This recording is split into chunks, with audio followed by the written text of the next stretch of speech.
അസ്സലാമു അലൈക്കും. എല്ലാവരും ഇങ്ങോട്ട് വരൂ. ഒരു ഞെട്ടിക്കുന്ന കണക്ക് പുറത്തുവിടാൻ പോവാണ്. ഇത് നിങ്ങൾക്ക് മനസ്സിലായിട്ടുണ്ടെങ്കിൽ ഈ വീഡിയോ നിർബന്ധമായിട്ട് ഷെയർ ചെയ്യണം, എല്ലാവരിലേക്ക് എത്തട്ടെ.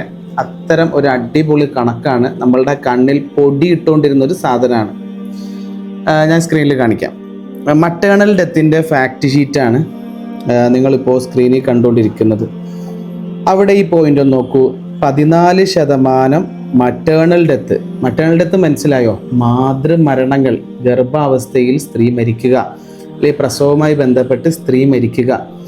ഇതിൻ്റെ 14% ഹോമിലാണ്, വീടുകളിൽ നടന്നു എന്നുള്ളത് ഞെട്ടിക്കുന്ന കണക്കാണ്. വീട്ടുപ്രസവത്തിൻ്റെ വലിയ അപകടങ്ങളാണ് ഈ കണക്ക് സൂചിപ്പിക്കുന്നത്. 7 happened enrouted a health facility, 50% private hospital. പകുതിയോളം 50% മാതൃമരണം നടക്കും സംഭവിച്ചത് പ്രൈവറ്റ് ഹോസ്പിറ്റലുകളിലാണ്.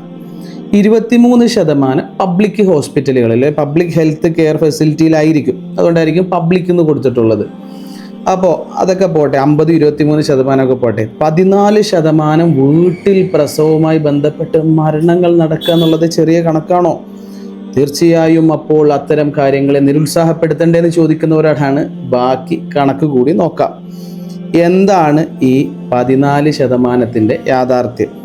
അതായത് 14% എന്ന് പറയുന്നത് 6 സ്ത്രീകൾ വീട്ടിൽ മരിച്ചു എന്നുള്ളതാണ്. പ്രൈവറ്റ് ഹോസ്പിറ്റലിൽ ആ സമയം 22 സ്ത്രീകൾ പ്രസവവുമായി ബന്ധപ്പെട്ട് മരിച്ചു. പബ്ലിക് ഹോസ്പിറ്റലുകളിൽ 10 സ്ത്രീകൾ പ്രസവവുമായി ബന്ധപ്പെട്ട് മരിച്ചു. അപ്പോൾ നിങ്ങൾ ആ കാര്യം ഒന്ന് മനസ്സിലാക്കണേ. 22 പേര് എവിടെ മരിച്ചു? പ്രൈവറ്റ് ഹോസ്പിറ്റലുകളിൽ. ഓക്കെ, ഒരുപാട് പ്രസവം നടക്കുമ്പോൾ 22ഓളം അമ്മമാർ പ്രസവവുമായി ബന്ധപ്പെട്ട് പ്രൈവറ്റ് ഹോസ്പിറ്റലിൽ മരണപ്പെട്ടു. പബ്ലിക് ഹോസ്പിറ്റലിൽ 10.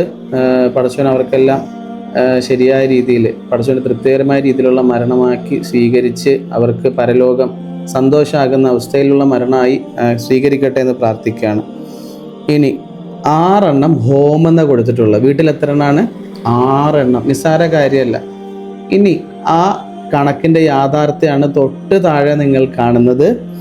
6 maternal death at home have been reported so far this year, 1 due to homicide. അതിലൊരെണ്ണം മരിച്ചതല്ല. ആ 6 വീട്ടിലെ മരണങ്ങളിൽ 1 കൊലപാതകമാണ്. ബാക്കി എത്ര പ്രസവവുമായി ബന്ധപ്പെട്ട വീട്ടിൽ മരണമാണുള്ളത്? ബാക്കി 5. അടുത്ത വായിച്ചു നോക്കുക. 2 suicides. അതിൽ 2 സ്ത്രീകൾ ഗർഭാവസ്ഥയിൽ സൂയിസൈഡ് ചെയ്തതാ. അതായത് വീട്ടിൽ പ്രസവവുമായി ബന്ധപ്പെട്ട് മരിച്ചതല്ല. 1 കൊലപാതകം, 2 ആത്മഹത്യ. വീണ്ടും 3 ബാക്കിയുണ്ടല്ലോ. അപ്പോൾ 3 സ്ത്രീകൾ വീട്ടിൽ മരിച്ചില്ലേ?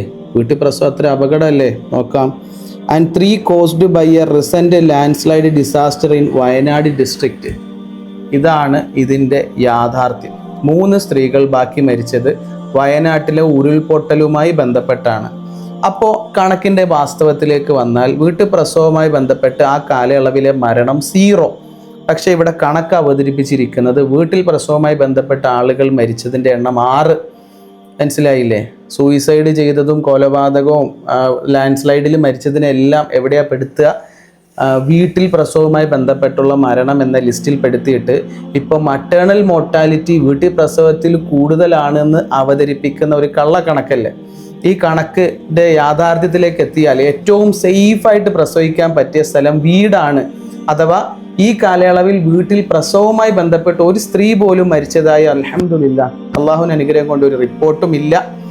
അപ്പോൾ കണക്കിലെ കളിയാണ് ഞാൻ പറഞ്ഞത്. മരണത്തിൽ നിന്ന് സുരക്ഷിതമാകാനാണെങ്കിൽ ഈ കണക്ക് പ്രകാരം വീട്ടിലല്ലേ പ്രസവിക്കേണ്ടത്. അത്രത്തോളം സുരക്ഷിതത്വം 50% മരണങ്ങൾ നടന്ന പ്രൈവറ്റ് ഹോസ്പിറ്റലിലും 10 മരണങ്ങൾ നടന്ന പബ്ലിക് ഹോസ്പിറ്റലിലും ഉണ്ടോ? കണക്കിലെ കളിയാണ് ഞാൻ പറഞ്ഞത്. ഓരോ സ്ത്രീക്കും അവർക്ക് സുരക്ഷിതമെന്ന് ബോധ്യമുള്ള സ്ഥലത്ത് സ്വന്തം റിസ്കിൽ പ്രസവിക്കുക. അലോപ്പതി ഹോസ്പിറ്റലിൽ പോയി അനുഭവിക്കുന്ന ഒരു പീഡനത്തിനും ആരും ഇവിടെ ആ പീഡനത്തിന് പകരം തരാനോ നിങ്ങൾക്ക് എന്തെങ്കിലും ഹെൽപ്പ് ചെയ്യാനോ ഉണ്ട് എന്ന് ഞാൻ കരുതുന്നില്ല. അതുപോലെ നിങ്ങൾ പ്രസവിക്കാൻ വേണ്ടി വീട് തിരഞ്ഞെടുത്താലോ എവിടെ തിരഞ്ഞെടുത്താലും നിങ്ങളുടെ ബോധ്യം, നിങ്ങളുടെ അവകാശം, നിങ്ങളുടെ ശരീരം. ഇനി പബ്ലിക്കിനോടാണ്. ഹോസ്പിറ്റലിൽ പോയി പ്രസവിക്കുക എന്നൊക്കെ കള്ള കണക്ക് വെച്ചിട്ട് പണ്ട് ഉള്ള കാലത്ത് മരണങ്ങൾ കൂടുതലായിരുന്നു, ഇപ്പം കുറവായിരുന്നു. ഇതൊന്നും യഥാർത്ഥത്തിൽ എവിടെ ഇതിൻ്റെ കണക്ക്? ഇത്തരം നുണകൾ മാനിപ്പുലേറ്റഡ് കണക്ക് വെച്ചിട്ട് വീട്ടിലെ ഉള്ള സേഫായിട്ടുള്ള പ്രസവത്തെ ഭീകരവൽക്കരിക്കാനുള്ള ഏതോ മാഫിയകളുടെ ആശുപത്രി മാഫിയകളാണോ ഇതിൻ്റെ പിന്നിൽ അറിയൂല. എന്തായാലും ഇതിൻ്റെ യാഥാർത്ഥ്യം മനസ്സിലാക്കുക. നിങ്ങളുടെ അഭിപ്രായം താഴെ കമൻറ്റ് ചെയ്യുക. ഞാൻ ഈ പറഞ്ഞതിൽ എന്തെങ്കിലും അവ്യക്തത ഉണ്ടെങ്കിൽ തീർച്ചയായും അതും കമൻറ്റ് ചെയ്യാം. Thank you all. അസ്സലാമു അലൈക്കും.